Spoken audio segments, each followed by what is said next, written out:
Pomegranate is the food, and Psalm 103:5 is the promise. God satisfies your mouth with good things, so that your youth is renewed like the eagles. Beloved, that is not poetry to admire from a distance. That is a prescription written before any laboratory existed. And today the seed of the pomegranate is teaching scientists how the aging body can rebuild its own engines of life after 65. Let me tell you why I am starting here, with no welcome and no warming up. When my own knees began to ache, and I noticed myself out of breath after climbing the stairs to the sanctuary, I did what so many of you have done. I asked the doctor, and the answer was a shelf of pills, each one treating a symptom, none of them touching the root. I am 70 years old now, and I have buried too many friends who trusted a pharmacy more than they trusted the one who made the body. So I went back to the oldest pharmacy of all, the garden God planted, and I found the pomegranate waiting for me on the very page that promises renewed youth. Hear the verse again slowly. Psalm 103 verse 5, who satisfieth thy mouth with good things, so that thy youth is renewed like the eagles.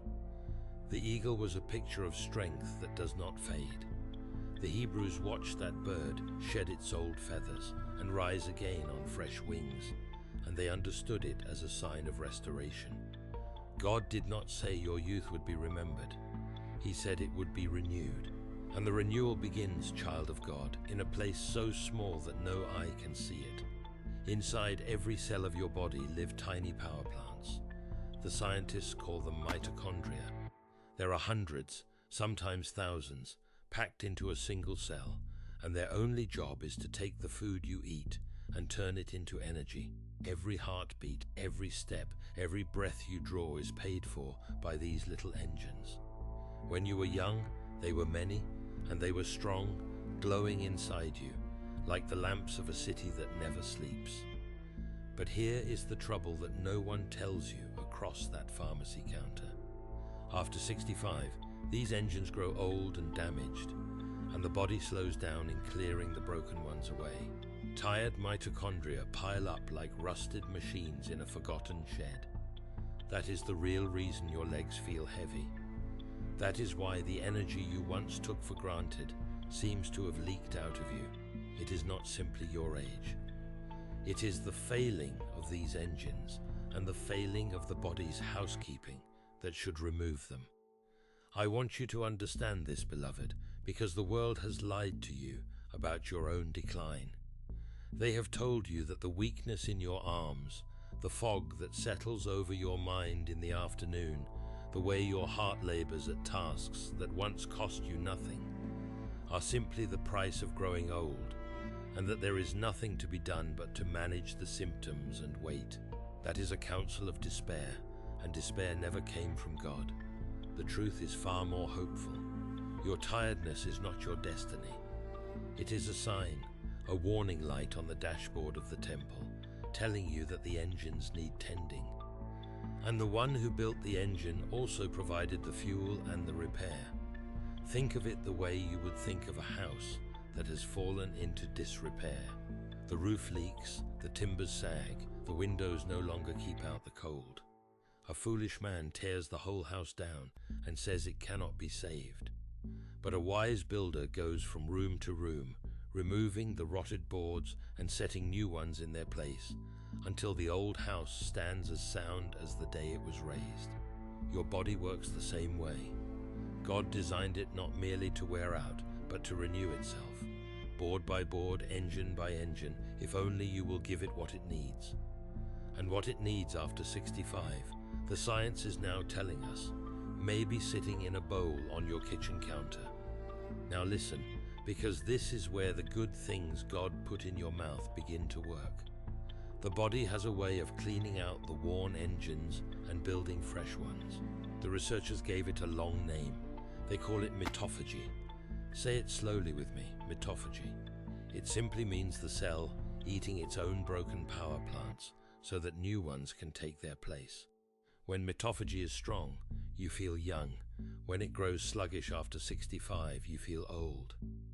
And the question that hung over every laboratory for years was this: is there anything we can eat that wakes this cleaning process back up? The answer came from the pomegranate.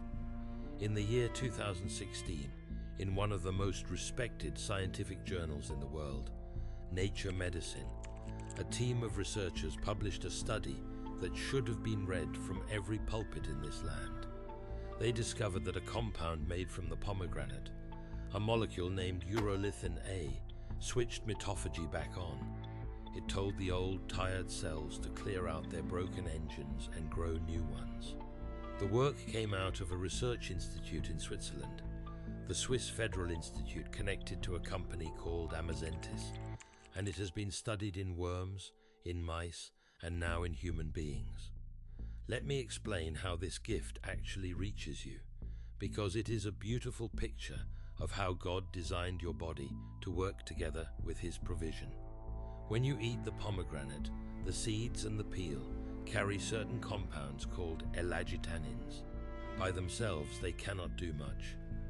But you carry within you a whole garden of helpful bacteria in your gut, the friendly creatures God placed in your digestive system. Those bacteria take the pomegranate compounds and transform them into urolithin A. It is a partnership. The fruit gives the raw material, and the life inside you finishes the work. Is that not just like the Lord, to give you the seed but ask you to take part in your own healing? The studies have shown real things, not wishful thinking. In older laboratory animals, urolithin A increased the lifespan of the small worms by a striking margin, more than 40% in the worms they studied, and improved the muscle strength of the aging mice. The mice that received it could run longer and grip harder than the ones that did not. And when the researchers moved to people, the human trials found that urolithin A improved the function of mitochondria in the muscles of older adults, and it raised their measures of muscle endurance. These were men and women in their later years, 65 and beyond, the very ones the world has written off as too old to recover, and their cells began to repair. The clinical work has continued, with later studies in older adults showing improvements in muscle strength and in the body's own energy markers, measured in the blood, written down in black and white by careful scientists. The science is real, beloved, and it is pointing straight back to a fruit that the Bible mentions more than 20 times. Now I am a pastor and not a physician, and I will never stand before you and pretend that a single fruit will undo every burden of age.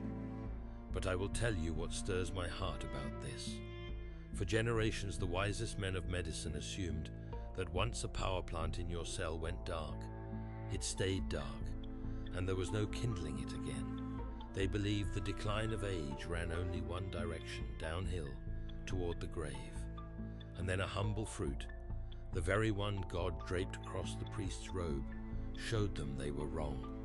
The cell could be coaxed to clean house, the old could be made new. The downhill road had an exit they had never seen.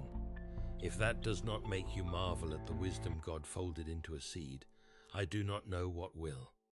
The men in their white coats are only now catching up to what the psalmist sang 3,000 years ago. Consider how long this knowledge waited. King David wrote that your youth would be renewed like the eagle's centuries.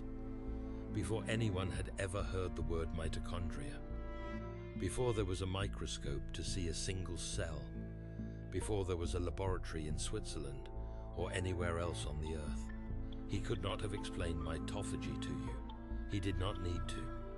He simply knew by the Spirit who inspired him that the God who made the body had also made the means to renew it, and he sang it into a psalm so that you and I, all these ages later, could read it on a hard morning and take heart. The promise came first, the proof came after. That is how it always is with the things of God. For the pomegranate is not a stranger to Scripture. It was carved into the robe of the high priest, swinging in gold and blue and scarlet around the hem of his garment, so that wherever he walked into the holy place, the fruit went with him. It was embroidered upon the pillars of Solomon's temple, 2 great columns crowned with pomegranates by the hundreds.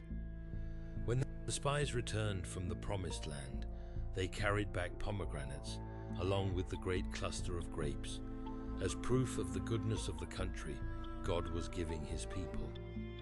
The Song of Solomon compares the beloved to an orchard of pomegranates with pleasant fruits.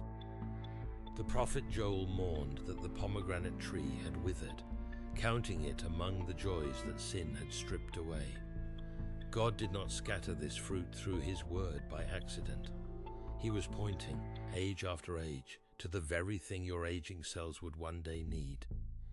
He hid the medicine in plain sight, woven into the garment of the priest, planted in the garden of the bride, carried home from the promised land, so that those with eyes to see would understand that his provision is older and wiser than any prescription.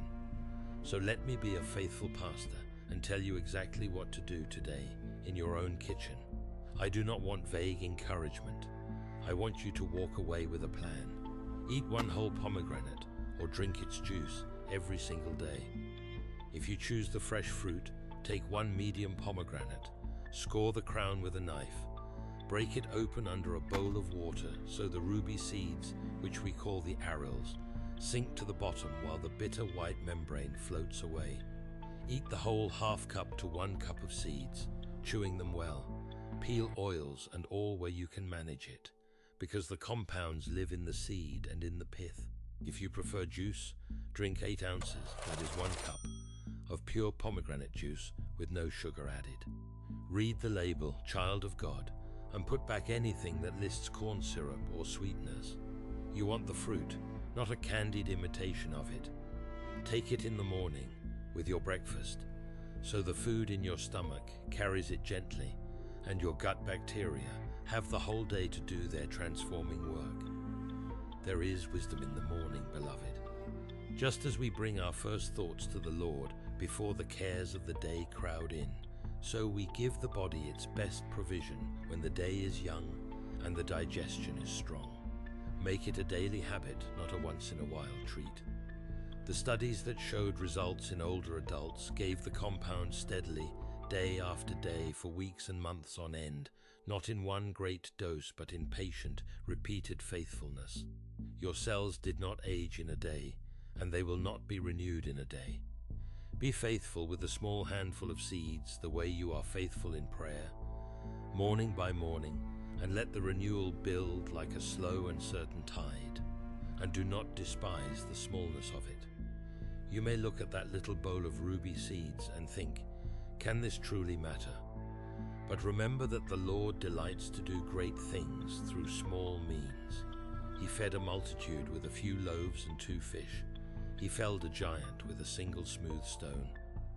He grew the greatest tree in the garden from the smallest of seeds. So do not measure the power of this fruit by the size of it in your hand. Measure it by the wisdom of the one who made it, and by the patient faithfulness with which you receive it. A spoonful of seeds, eaten in faith every morning for a season, may do for your weary body what a cabinet full of pills could never accomplish, because it works with the design God built into you rather than against it. If you want the season's harvest to last, take the arils from several pomegranates and freeze them on a tray. Then keep them in a bag and drop a spoonful into your oatmeal, your yogurt, or your evening tea. A little honey, which is another of God's good foods, may sweeten the tartness for those who find it sharp, and feed your inner garden too. The friendly bacteria that turn the fruit into urolithin A grow strong on simple whole foods, on vegetables and beans, and the fiber God placed in real food, so that the partnership inside you can flourish. Now hear my warning, because love that does not warn is not love at all. Pomegranate is powerful, and powerful things must be handled with wisdom. If you take blood-thinning medicine, or pills for high blood pressure, or certain drugs for cholesterol, the pomegranate can change how your body handles them, sometimes strengthening their effect. Do not stop your medicine, and do not pile on the fruit in great quantity without speaking first to a trusted physician who knows your history. I distrust the endless pushing of pills, but I do not despise wise counsel. The same God who gave the fruit gave us the wisdom to use it carefully. Start with the ordinary daily amount, 1 fruit or 1 cup of juice, and watch how your body answers. This is food, not a cure for every disease, and it works alongside rest, clean water, walking in the fresh air, and above all the peace that comes from trusting your Maker. Let me tell you about Ruth. She has sat in the 3rd pew of our little congregation for as long as I can remember, a widow now, and last winter she came to me almost in tears. She told me she could no longer carry her own groceries from the car, that she would sit down in the afternoon and the tiredness would swallow her whole, and she feared she was simply finished. I did not give her a sermon that day. I gave her a pomegranate from my own kitchen and the verse from Psalm 103. I asked her only to eat the seeds each morning and to read that promise out loud before she did, so that the food and the word would go into her together. She told me later that on the hardest mornings, when she did not believe it would do any good, she ate the seeds anyway and spoke the verse anyway, simply because she had promised her old pastor she would. Beloved, by the time the dogwoods bloomed this spring, Ruth was carrying her groceries again. She stood up in front of the whole church and said her legs felt like they had been given back to her. I am not telling you the fruit is magic. I am telling you that God satisfied her mouth with a good thing, and her youth was renewed slowly and surely, like the eagles. Today is the day to begin. Not next week when you feel more ready, not after the next discouraging visit to the doctor, not after one more winter of sitting in your chair and watching your strength slip away, but today. Go and buy a pomegranate, hold it in your hands, and remember that the same Lord who carved it onto the temple pillars placed its healing inside your own body, waiting for the seed to set it free. Eat it in faith, knowing that the renewal of your cells is a small picture of the renewal God promises to your whole being. I know the enemy of your soul will whisper that it is too late for you, that you are too far gone, that men and women your age do not get stronger, they only get weaker. He is a liar, and he has always been a liar. The eagle in Psalm 103 was an old eagle. It was the old bird with its worn and ragged feathers that God promised to renew. He was not speaking of the young who have no need of renewal. He was speaking to you, to the silver-haired saints who have walked many miles and feel every one of them in their bones. To you, he says, your youth shall be renewed, not your neighbor's youth, not the youth of the generation coming up behind you, yours. Today is not too late. In the kingdom of God, the evening is when the eagle learns to fly again. So I am asking you to do something small and something faithful. The next time you go to the market, walk past the shelf of supplements with their grand promises and their grander prices, and reach instead for the simple fruit God set aside for his priests and his prophets. Carry it home, set it on your counter where you will see it each morning, and let it become for you a sign, a daily sacrament of trust, that you have stopped placing your hope in the pills of men and have returned to the provision of your Father. For your body is the temple of the living God, and he did not give you that temple to let it crumble in neglect, while a counter full of pills treats one symptom and stirs up 3 more. He gave you the eagle's promise. He gave you the fruit of the priest's robe. And he gave you today, this very day, to begin walking in the strength he intended for you all along. So may the Lord, who satisfies your mouth with good things, renew your youth like the eagles. May the engines within you be cleansed and made new. May your strength return to you morning by morning, and may you mount up on fresh wings to serve him all the days of your life. Go in peace, child of God, and eat the good things he has prepared. Amen.